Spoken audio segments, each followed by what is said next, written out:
Look closer at the wedding photograph. October 7th, 1914, a private chapel in Boston, the personal chapel of Cardinal William O'Connell, and a guest list so short it barely qualified as a society event. The bride is Rose Fitzgerald, 24 years old, the eldest daughter of the mayor of Boston. The groom is Joseph Kennedy, 25, the son of an East Boston ward politician, already calling himself a banker. America has spent a century reading that photograph as the origin of a love story, the first frame of a dynasty, two young people at the start of something romantic. It wasn't, was it? It was the signing ceremony of a merger between two Irish political houses, and of the two signatures on that contract, only one of them belonged to the person who would actually run the enterprise. Joseph Kennedy signed the marriage. Rose Kennedy administered it. For the next 80 years, through 9 children, a public mistress, a war, 3 assassinations, and a decade in which her husband could no longer speak. And the smallness of that chapel, the strange modesty of the most connected Catholic wedding in Boston, was not humility. It was damage control for a scandal that had detonated 10 months earlier. A scandal almost no one attaches to this photograph, and which we will get to. Hold that thought, and hold one more. There is a passenger list from an Atlantic crossing in 1929 that collapses the most durable myth about this marriage, the myth of the innocent wife who didn't know. We'll come back to it near the end, because once you have seen it, you cannot read this photograph the old way again. Here is what this episode will establish, in order. First, why the wedding of the mayor's daughter was held in a private chapel with a short guest list, and what happened in December 1913 that explains it. Second, the 3 weeks in January 1920, when Rose Kennedy walked out of the marriage, what her father told her when she arrived at his door, and the terms on which she went back, because she did not go back to the same marriage she left. Third, the Gloria Swanson arrangement, the most public-private affair of the 1920s, and the specific, documented way Rose responded to it, which was not the way a deceived woman behaves. Fourth, how the Catholic Church's rules on marriage, rules that made divorce structurally unavailable to a woman like Rose, became not her cage, but her constitution, the legal basis of her authority inside the family. And fifth, the final asymmetry, what happened after December 1961, when the husband lost his voice and the wife kept hers for another 33 years. A word on method before we start.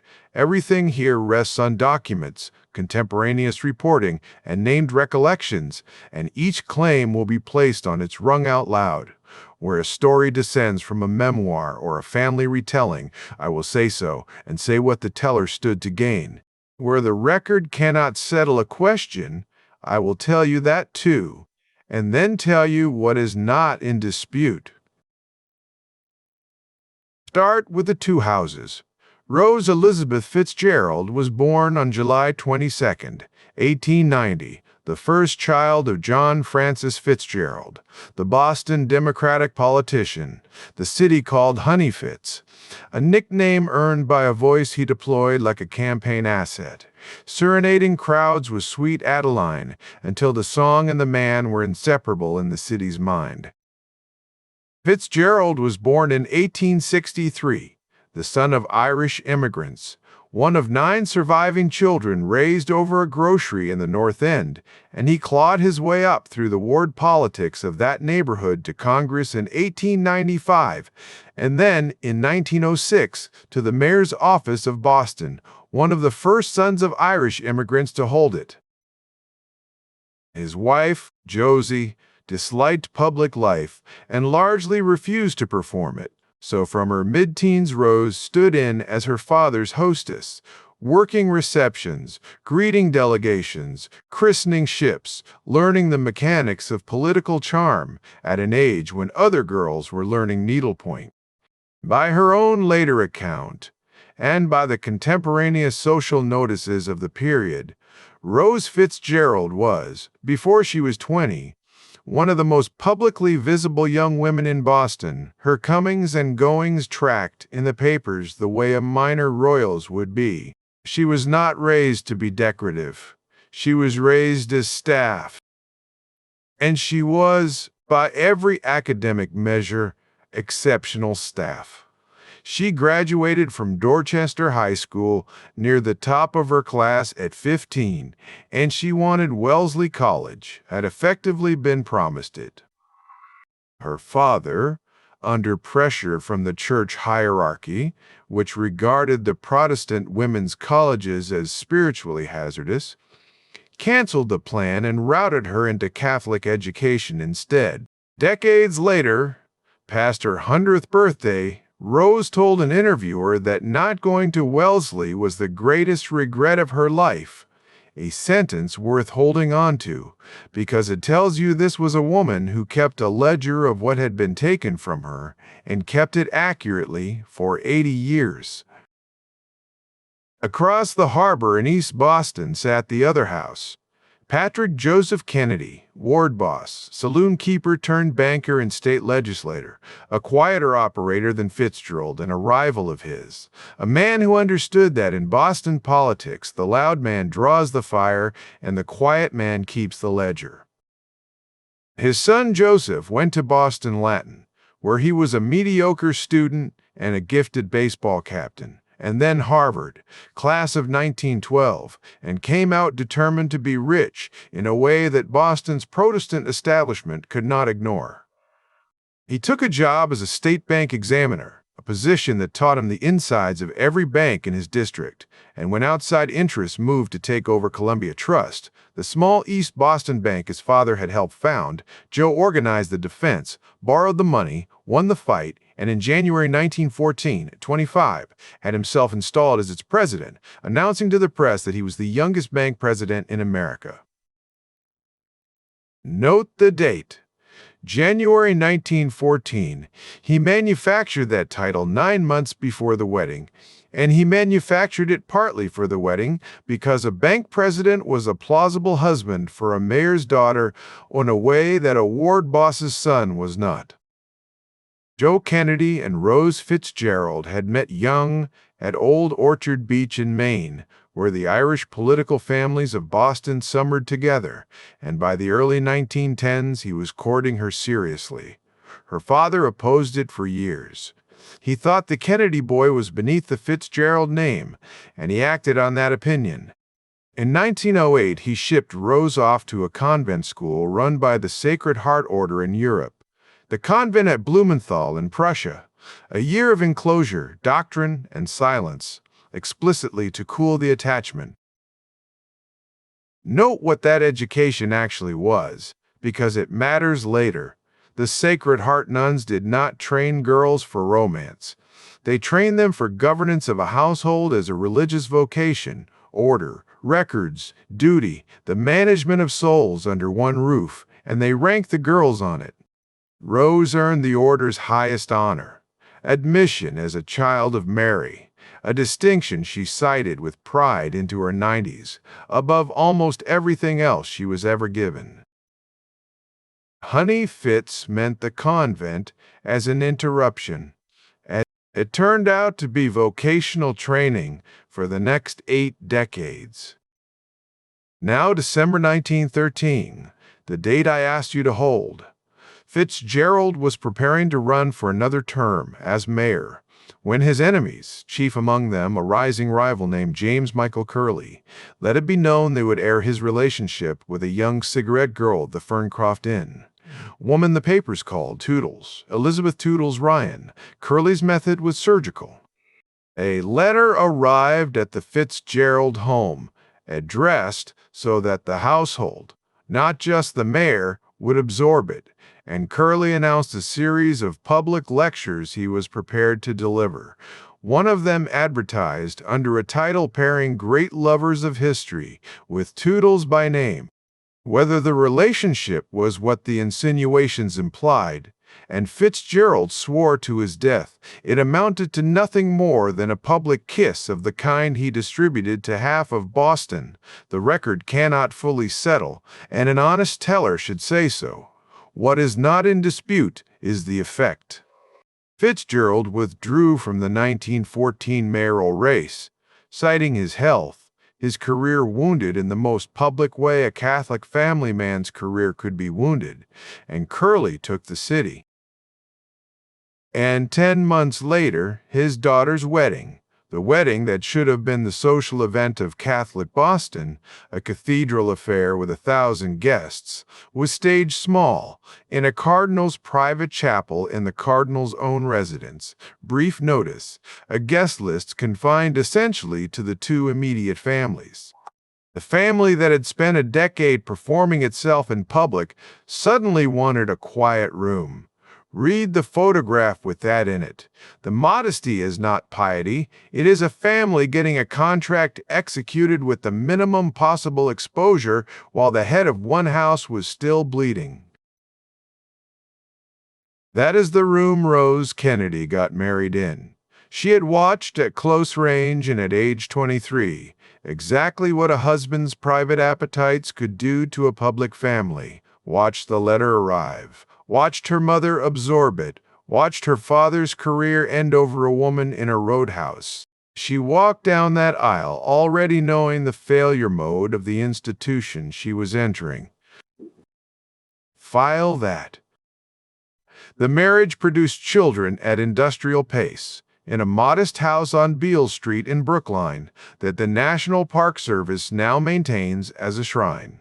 Joseph Jr. in 1915. John, the future president, on May 29, 1917.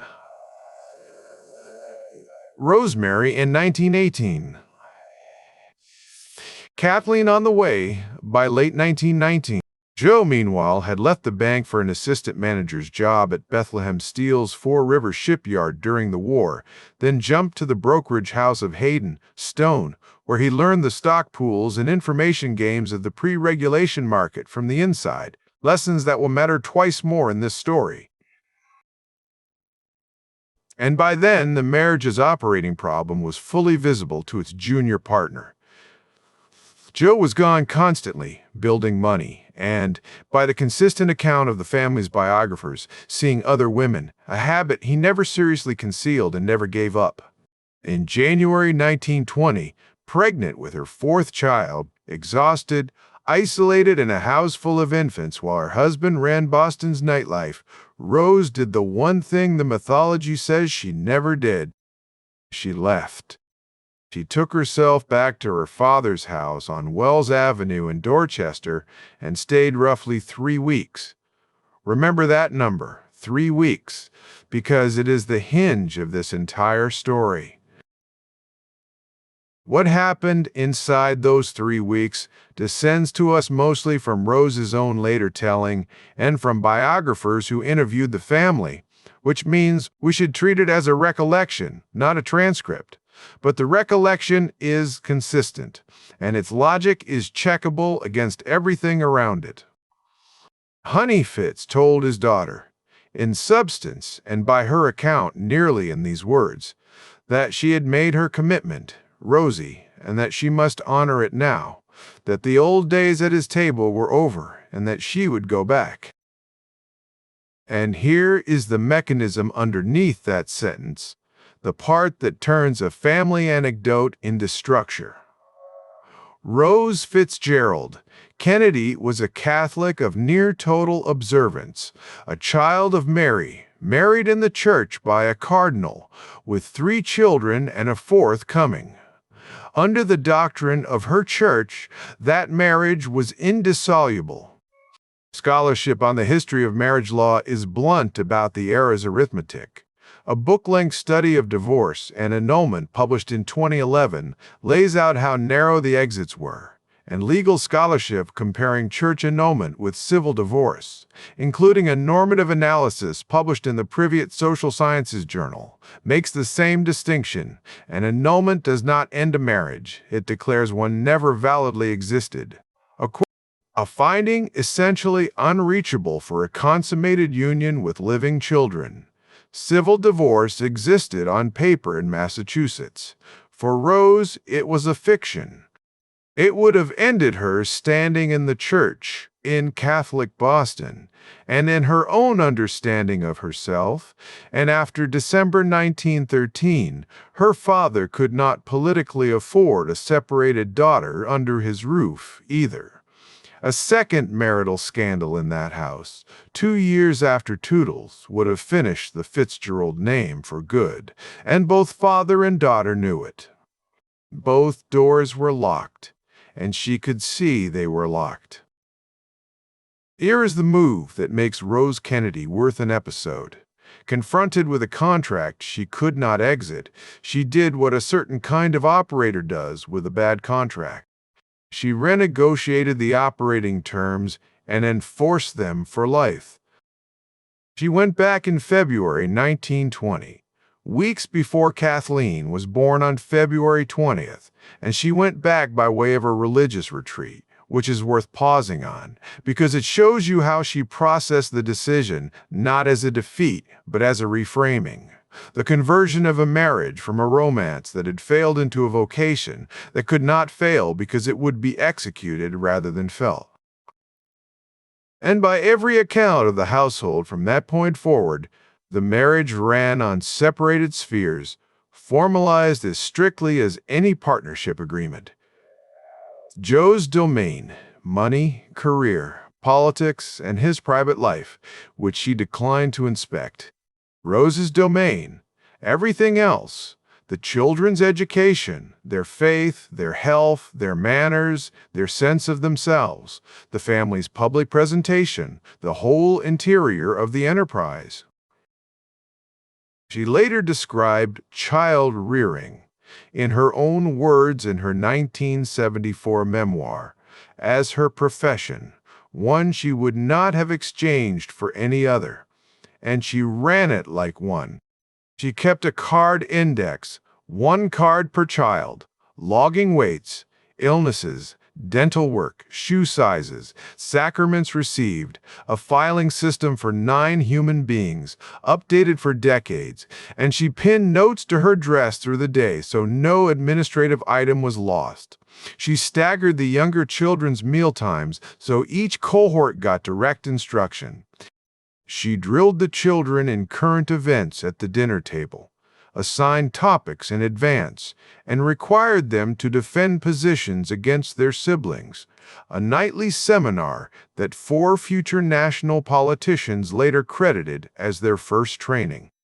The Kennedy performance of competence that America watched for the rest of the century, the debating, the discipline, the theology of winning, that was not built in Joe's sphere. It was built in hers on index cards at that table. He funded the firm, and she was its management.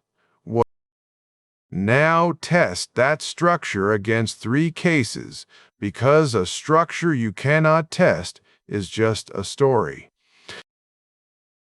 Case 1. Gloria Swanson.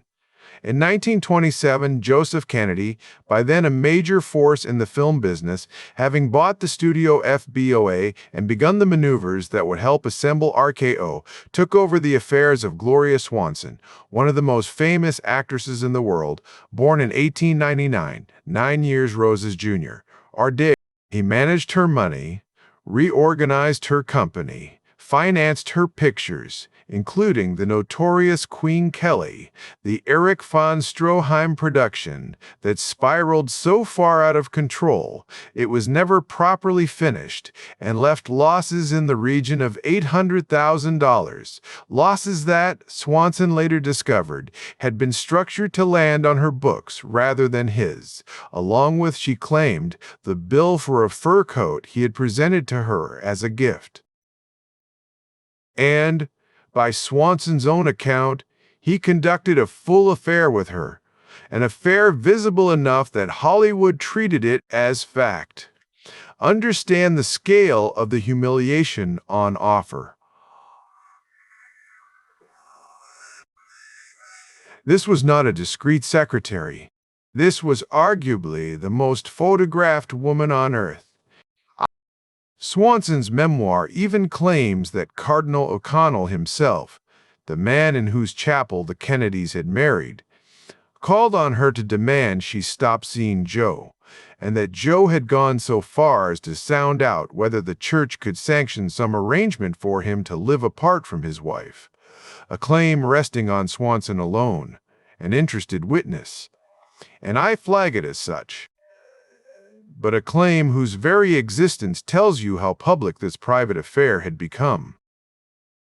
And now the passenger list I promised you.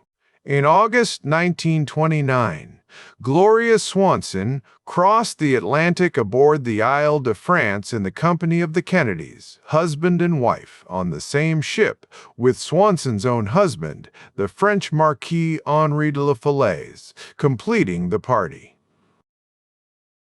Rose traveled with her husband's mistress, publicly, sociably, at apparent ease, shopping with her, dining with her. Swanson herself, writing in the memoir she published in 1980, half a century later, and let us label her precisely an interested witness, with a book to sell and a grievance to settle, recorded her own bafflement at it, wondering in effect whether Rose was a fool or a saint, or simply a better actress than Swanson was. Treat the memoir as a recollection with motive. But the crossing itself is not the memoir's invention, and it forces a choice on us.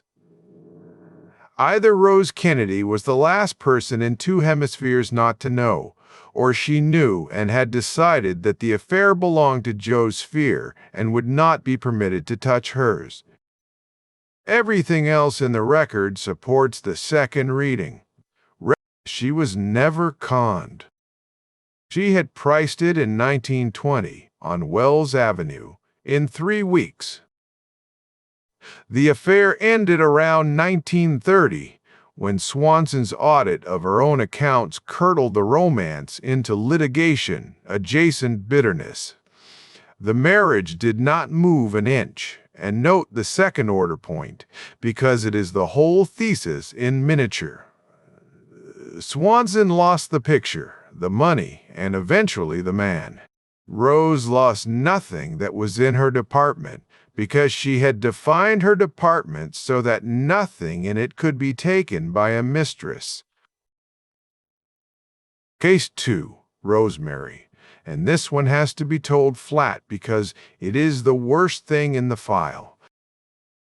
Rosemary, born in 1918, was the third child, developmentally slower than her siblings, lovingly folded into the family's public life for 2 decades, presented at court in London during the ambassadorship, but increasingly volatile as she reached her early 20s, prone to rages and to slipping out at night from her convent school, which in that family, in that era, read as a scandal in waiting.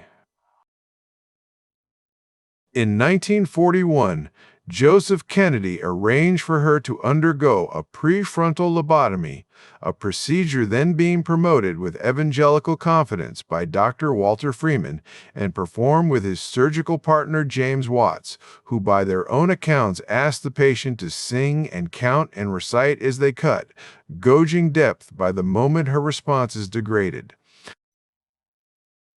With Rosemary they cut until she went quiet. It failed catastrophically. She emerged permanently incapacitated, unable to walk properly or speak more than fragments, and spent the rest of her long life in institutional care, ultimately at St. Coletta's in Jefferson, Wisconsin, where she lived until 2005. And here is what the case tells us about the marriage's constitution.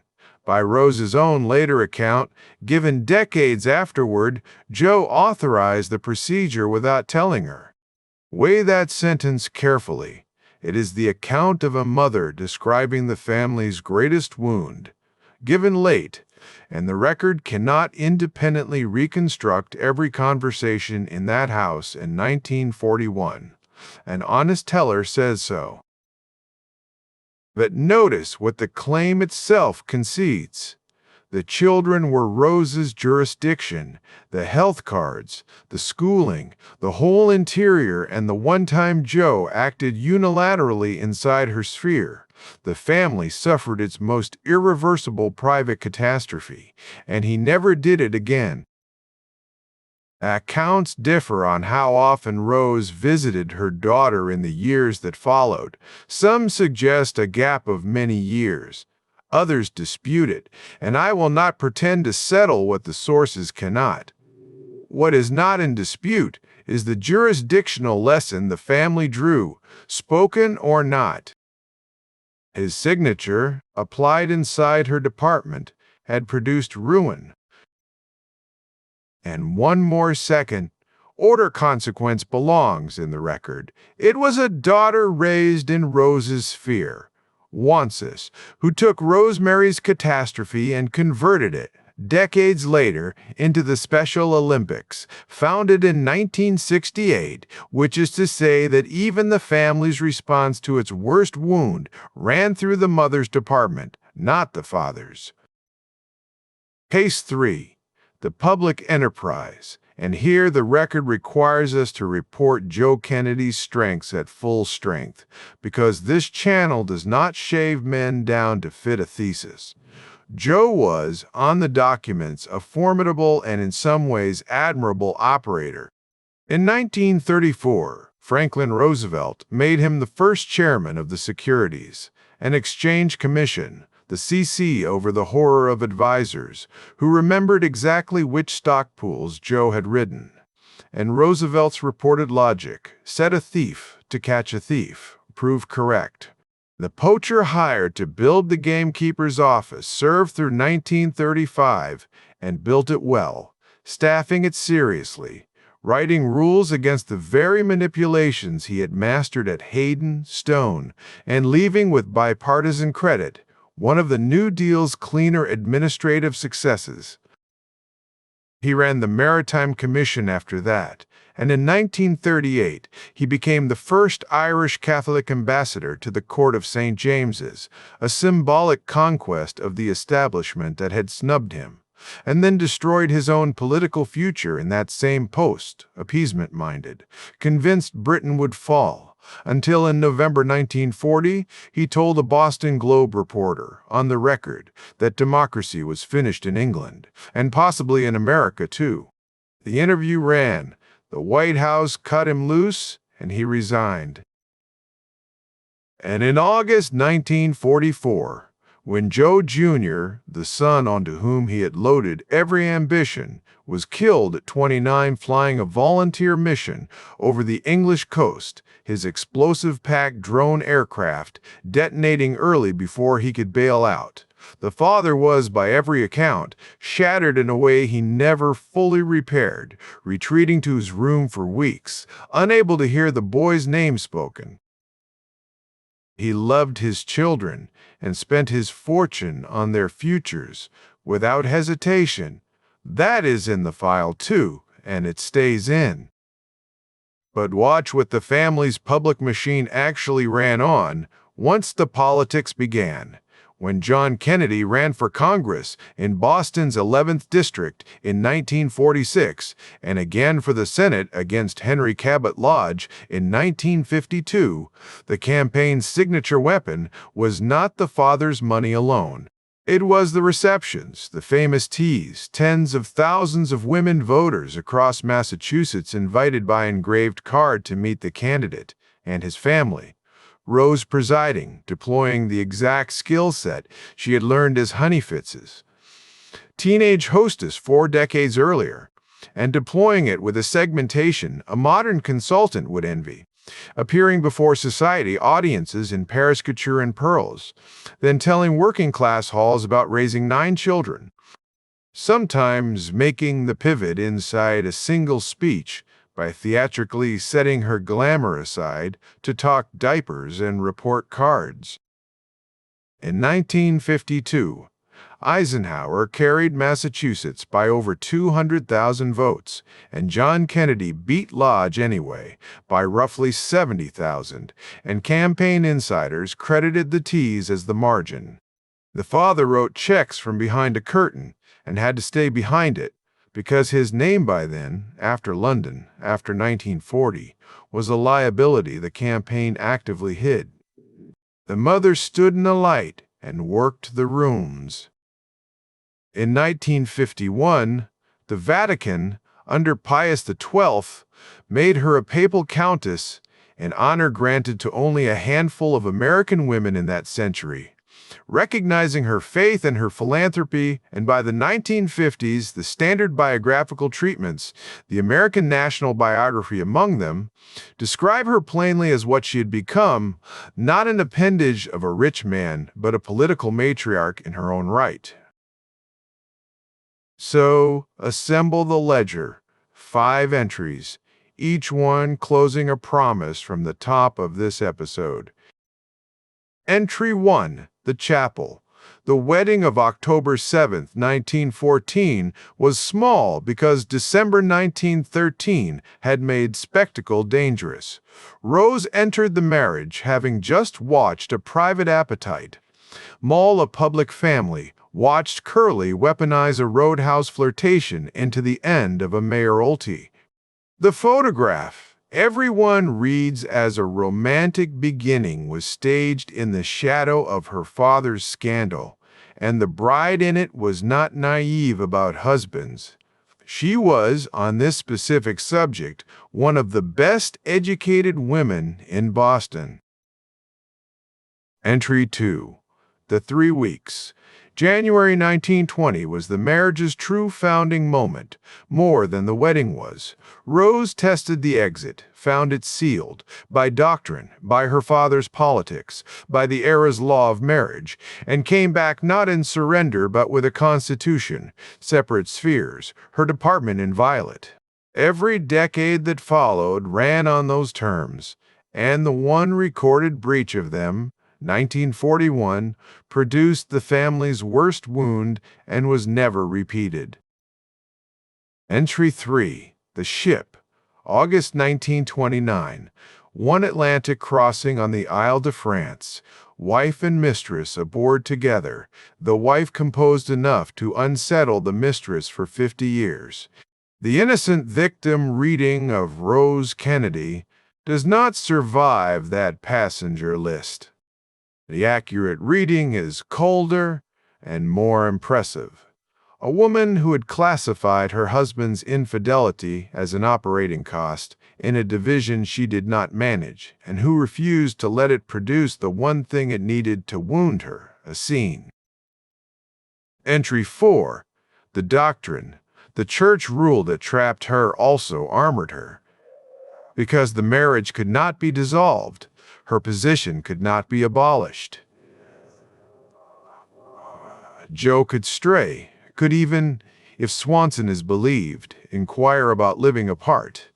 But he could never replace her, never divorce her, never install a Gloria Swanson in her chair. Indissolubility cut both ways, and Rose was the partner who understood that first and exploited it longest. She converted a cage into a charter. Entry 5. The Last Word. And the year I would have told you to hold if I had not been holding so many already. 1961. On December 19th of that year, days after coming off a Palm Beach golf course, Joseph Kennedy suffered a massive stroke. He lived nearly 8 more years, until November 18th. 1969, largely unable to speak beyond a single repeated syllable, paralyzed on one side, present in the house he had paid for, while the family's public voice passed entirely to his wife. And Rose used it.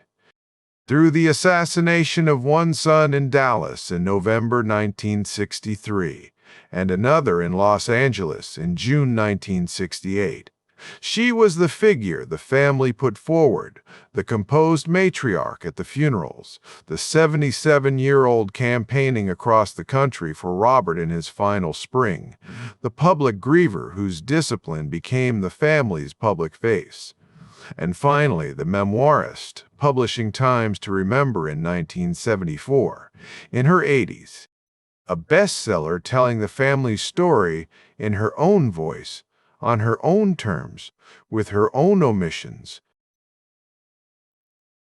She outlived her husband by 25 years and died on January 23, 1995, at 104 years old.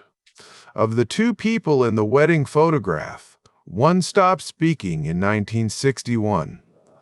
The other narrated the family for a third of a century afterward. And the version of the Kennedys you carry in your head is substantially the version she authored. One more layer, the detail that even sympathetic tellings tend to miss, and it takes us back to Honey Fitz one last time. The standard version of January 1920 has the father as the enforcer of convention, the patriarch shoving his daughter back into a bad marriage. But put his December 1913 beside her January 1920, and the scene changes. John Fitzgerald was a man whose career had just been broken by a marital scandal, a man who had felt Curly's letter land in his own front hall and whose household could not absorb a second one. When he told Rose to go back, he was not only quoting doctrine, he was showing her, from inside his own wreckage, how the machine actually worked, that in their world a marriage was a public structure whose private contents were survivable, but whose public failure was not. Whether he framed it as wisdom or as self-protection, the record cannot say, and I won't pretend it can. What the record does show is what Rose built with the lesson. Her father managed a marriage scandal badly and lost a city. His daughter managed a 40-year succession of them flawlessly and gained a country. She inherited his failure analysis. Now go back to the chapel. October 7, 1914. Look at the photograph again with all of it restored. The withdrawn mayoral race 10 months behind the bride's shoulder, the locked doors of doctrine ahead of her, the 3 weeks of 1920 still to come, the ship, the index cards, the teas, the countess's title, the 33 years of last words. The groom in that frame will build one of the great American fortunes, chair the Set CC, buy his sons a path to the presidency, and end silenced in a wheelchair while history happens in his name.